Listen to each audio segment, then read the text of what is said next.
কোমল পানীয়গুলোকে carbonated beverage বা soft drinks বলা হয়, কারণ এতে কার্বন ডাইঅক্সাইড গ্যাস যোগ করা হয়, যা এই পানীয়কে ফিজি এবং রিফ্রেশিং করে তোলে।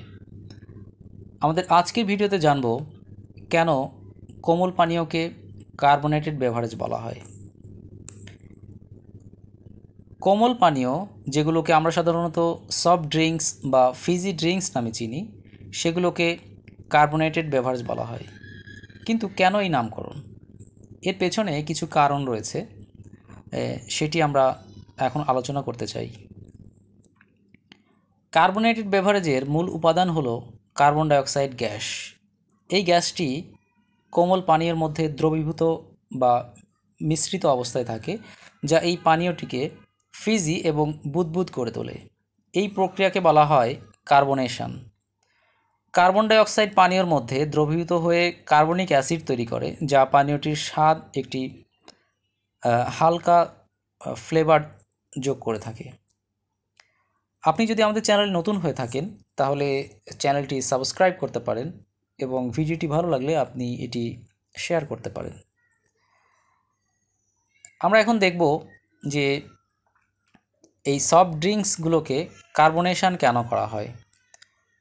কার্বনেশন করার পেছনে বেশ কয়েকটি কারণ রয়েছে। প্রথমত, এই পানীয়কে তাজা এবং রিফ্রেশিং করে তোলে। বুদবুদগুলো পান করার সময় একটি শীতল অনুভূতি দেয়।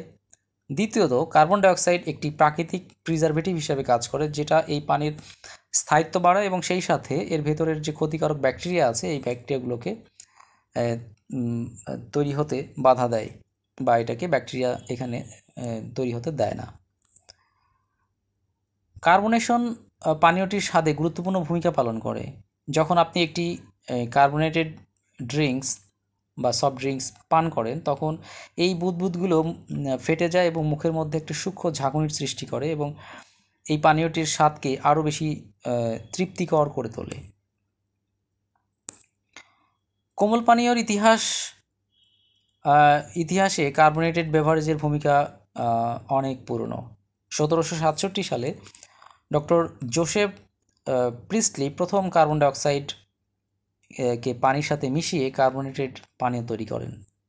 এরপর থেকে এই প্রক্রিয়াটি বেশ জনপ্রিয় হতে থাকে এবং বর্তমানে আমাদের দৈনন্দিন জীবনের সাথে এই কার্বনেটেড বেভারেজ বা সফট ড্রিঙ্কসগুলো একটা ওতপ্রোতভাবে জড়িয়ে আছে। কার্বনেটেড বেভারেজের যে সায়েন্টিফিক প্রসেস এবং এর প্রভাব সম্পর্কে আমরা বুঝতে পারি যে কেন কোমল পানীয়কে কার্বনেটেড বেভারেজ বলা হয়।